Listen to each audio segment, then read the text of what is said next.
আলু ও ডিম দিয়ে সহজেই রান্না করা যায় এরকম একটি রেসিপি আজকে আমি আপনাদের সাথে শেয়ার করব।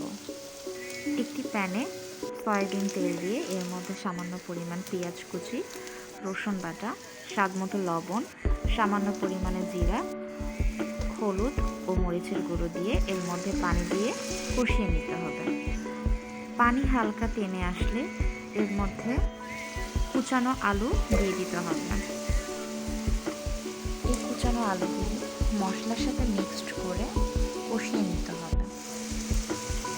সামান্য কষিয়ে নেওয়ার পর এর মধ্যে পরিমাণ মতো পানি দিতে হবে।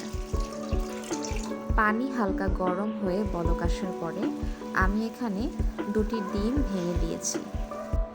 এরপর ঢাকনা দিয়ে ঢেকে দিতে হবে। এভাবে সহজেই ডিম ভেঙে রান্না করা যায়, আলাদা করে ডিম ভেজে নেওয়ার দরকার হয় না। এরপর ডিমগুলি উল্টে আমি এর সাথে কিছু কাঁচামরিচ দিয়ে দিয়েছি।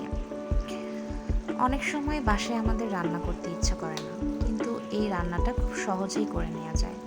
যারা স্টুডেন্ট আছেন অথবা চাকরিজীবী, তারা বাসায় এসে খুব সহজেই এই রান্নাটি করে নিতে পারেন।